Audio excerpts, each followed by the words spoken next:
Hey friends, welcome back to Iffy TV. I hope आप सब लोग ठीक ठाक हो और thank you for watching Iffy TV.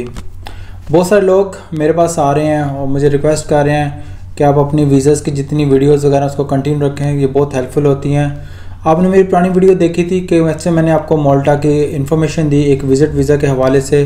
तो आज मुझे रिक्वेस्ट आई है कि काइंडली आप वर्क परमिट पे वीडियो बनाएं कि माल्टा का वर्क परमिट कैसे हासिल कर सकते हैं। तो मेरे पास काफ़ी इन्फॉर्मेशन है इस रिलेटेड और मैंने सोचा आपके साथ लाजमी शेयर करूं और वीडियोस आप तक पहुंचाऊं ताकि आप लोग उससे फ़ायदा उठा सकें।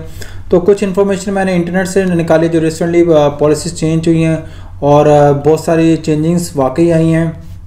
तो कुछ अपडेट्स मैं आपको देता हूं और कुछ जो बेसिक आपकी रिक्वायरमेंट जो पुरानी वीडियो में थी उससे रिलेटेड हैं। विजिट वीज़ा से आप माल्टा में कैसे वर्क परमिट में शिफ्ट हो सकते हैं। तो रिक्वायरमेंट सेम है, सिर्फ फ़र्क इतना ही है कि विजिट वीज़ा से वर्क परमिट और विजिट वीज़ा जो होता है वो शॉर्ट टर्म का होता है और ये लॉन्ग टर्म का होता है। तो जो आपको मैं इन्फॉर्मेशन देने लगा हूँ, आपको चीज़ें जो आपको चाहिए बेसिकली मैं आपको बताता हूँ। आपका जो वीज़ा फॉर्म है, पहले जो विजिट वीज़ा फॉर्म था अभी वो D7 कैटेगरी में शिफ्ट हो जाएगा।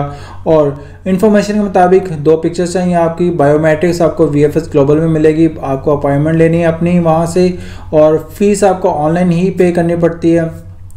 130 फीस होती है जी नॉर्मल की, और अगर प्रीमियम करें तो वो 650 तक जाती है और अगर उससे भी एक्स्ट्रा करें तो वो 1000 तक आपका खर्चा आ जाता है, वो भी एम्बेसी फ़ीस के साथ। एम्बेसी फ़ी आपको वहाँ काउंटर पे ही जमा करवानी पड़ती है। अब आते हैं जी जो नेक्स्ट रिक्वायरमेंट है। नेक्स्ट रिक्वायरमेंट में आपको आपकी मेडिकल ट्रैवल इंश्योरेंस 30,000 यूरो आपको शो करवानी है हर हाल में जी। 30,000 यूरो। आप बहुत सारे लोग कहेंगे यार 30,000 तो बहुत ज़्यादा होते हैं, लेकिन ऐसा नहीं है।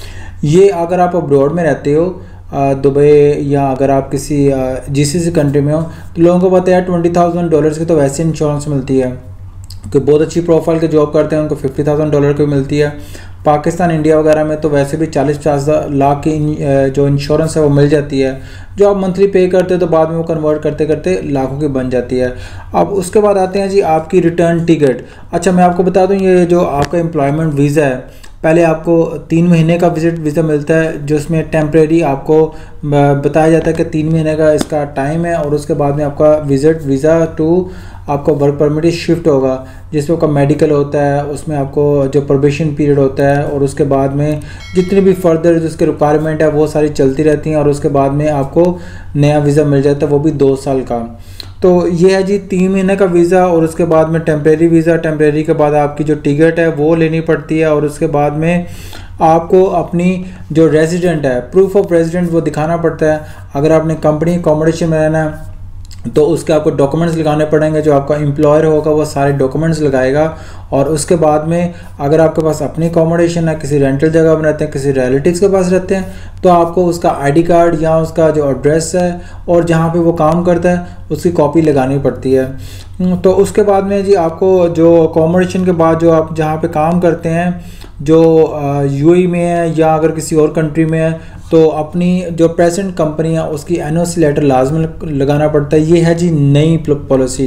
ये नई पॉलिसी है क्योंकि पहले जो NOC लेटर था वो रिक्वायरमेंट में नहीं आ रहा था, लेकिन अभी गवर्नमेंट ने बोला है कि भाई बहुत सारे लोग खुद वीज़े अप्लाई करके चले जाते हैं, कंपनीज को पता नहीं होता और अच्छे अच्छे लोग जो कंपनी में काम करते हैं कंपनियाँ उनको गवा देती हैं। हर कंपनी चाहती है कि हमारा एम्प्लॉय हमारे पास रहे, हमारी नज़र में रहे और हमारे साथ काम करता रहे और अच्छे लोगों को कोई भी गंवाना नहीं चाहता है। तो ये जी ये नई पॉलिसी है NOC letter no objection letter. अगर आप UAE में है तो आपको ये प्रूफ करना पड़ेगा कंपनी से और कंपनी को कोई अगर प्रॉब्लम नहीं है तो वो आपको लेटर देंगी। और उसके बाद में आपको इंश्योरेंस अपनी आपको जो कवर लेटर है जहाँ पे आपने पूरी डिटेल उसमें शेयर करनी है और आपकी स्टेटमेंट 3 महीने से 6 महीने तक की आपको स्टेटमेंट लाजमी चाहिए। मैं आपको बताता चलूँ और उसमें आपको मैं ये नहीं बताऊंगा कि आपके पास एक एग्जैक्ट अमाउंट होना चाहिए। अगर आप जॉब करते हो 5,000 6,000 7,000 की तो आप अपनी 8-10 सैलरियाँ जितनी भी हैं वो अपने शो करवा दो उसमें, वही काफ़ी। 8-10 सैलरियाँ मतलब 6-7 महीने की, 6-7 महीने काफ़ी हैं। लेकिन आप ट्रांजैक्शन अपनी करते रहो ताकि उनको पता लगे कि you are the legal person. और उसके बाद आपको हर एक चीज़ अपनी प्रूफ ऑफ जो आपकी नेशनैलिटी है या आपको ट्रैवल है, आपकी पासपोर्ट हिस्ट्री है, वो सारा कुछ आपको दिखाना पड़ेगा। एम्प्लॉयमेंट वीज़ा के बता दूँ आपको पूरा पासपोर्ट अपना स्कैन करके भेजना पड़ेगा और वो आपको पूरी इन्वेस्टिगेशन करते हैं। मैं आपको बताता चलूँ कि वहाँ पे आप क्लियर हो जाए कि भाई you are not abducted of anything, आप लीगल हो, आपको कोई प्रॉब्लम नहीं है, किसी इन्वेस्टिगेशन किसी क्रिमिनल चीज़ों में नहीं आते हो, तो आप लीगली ट्रैवल कर सकते हो। यूरोप की बहुत ज़्यादा रिक्वायरमेंट होती हैं।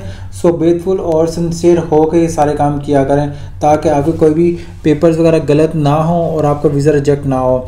और मोल्टा एक ऐसी डेस्टिनेशन है, मैं आपको बता दूँ यूरोप की, कि जहाँ पे इजीली वीज़ा मिल जाता है। वो एक ऐसी टूरिस्ट हब है जहाँ पे लोग अक्सर जाते हैं। मैं भी 2-3 बार गया हूँ इंशाल्लाह ताला, और आगे जाऊँगा भी, क्योंकि वहाँ पे एक ऐसी जगह हैं जो फैमिलीज़ के साथ घूमने फिरने रहने के लिए बहुत अच्छी हैं। एक्सपेंसिव यूरोप है लेकिन इतना भी नहीं है जितना इंसान सोचता है। जो लोग जीसीसी कंट्रीज़ में रहते हैं उनको वो सेम कॉस्ट में पड़ता है, क्योंकि यहाँ की सैलरी और वहाँ की सैलरी में कोई इतना डिफरेंस नहीं है। सैलरी के हवाले से बताता चलूँ आपको, अगर आप छोटी सी कोई नौकरी में जाते हो तो आपको 1000 से 1400 यूरो में आपको एक नॉर्मल सैलरी मिलती है वहाँ पे एक स्मॉल जॉब के लिए। अगर कोई बहुत अच्छी जॉब करते हैं तो उसकी 16 से 2000 तक मिलती है। स्टाफ नर्सेज के हवाले से बता दूँ मैं आपको जी, 1600 से आप 1800 तक कमा सकते हो। टीचर्स हैं तो टीचर्स 2000 से ज़्यादा कमा लेती हैं। अब ज़माना बढ़ता जा रहा है और कोविड की रेशियो कम हुई है, लेकिन जो आप अगर रिक्वायरमेंट देखें वहाँ एम्प्लॉयमेंट्स की, तो एम्प्लॉयमेंट्स यूरोप में बहुत ज़्यादा चाहिए, क्योंकि वहाँ पे कोविड के बाद सिचुएशन जब चेंज हुई है, सो बहुत सारे वहाँ पे वर्कर्स की ज़रूरत है। इंशाल्लाह ताला अगर आप वहाँ पे अप्लाई करते हो आपका वीज़ा ज़रूर लगेगा, लेकिन इस टाइम पे ग्लोबल जो VFS है वहाँ पे अपॉइंटमेंट लेना बहुत ज़्यादा मुश्किल हो गया है, क्योंकि बहुत सारे लोग क्यू में खड़े हुए हैं। मैंने खुद लास्ट टाइम अप्लाई करना था, I was not able to take appointment, क्योंकि बहुत सारी रिक्वायरमेंट थी और बहुत सारे लोग क्यू में थे और उन्होंने मुझे अपॉइंटमेंट नहीं दी, इवन प्रीमियम सर्विसेज के बावजूद भी। तो हर जगह पे पैसा काम नहीं आता है। अगर आपने ट्रैवल करना है यूरोप में तो 3-4 महीने पहले ही बुक कर लें अपनी अपॉइंटमेंट, ताकि आपको वक्त पे आके कोई परेशानी या दुश्वारी ना हो। और अगर आप विज़िट पर जाना चाहते हैं तो मेरी आप पुरानी वीडियो से सारी इन्फॉर्मेशन निकाल लें, और इसी तरह आप वर्क परमिट में ट्राई करें और आपका वीज़ा लग जाएगा। और अगर आपको कोई मुश्किल परेशानी है मुझे आप मैसेज करें, और उसके बाद मैं आपको गाइड करूँगा step by step, is free of cost. और आप काइंडली स्कैमर से बच करें, क्योंकि फ्रॉड बहुत जगह होता है और मैं नहीं चाहता हूँ कि आपके पैसे ज़ाया जाएँ। इंशाल्लाह ताला आपको ये वीडियो बहुत ज़्यादा हेल्प करेगी। डोंट फॉरगेट टू सब्सक्राइब, और फैमिली और फ्रेंड्स के साथ देखें, शेयर करें उसको, और जितना भी हो सके मेरी तरफ से आप लोगों का ब्लेसिंग है, और आप तरक्की करें। अल्लाह हाफिज़ जी।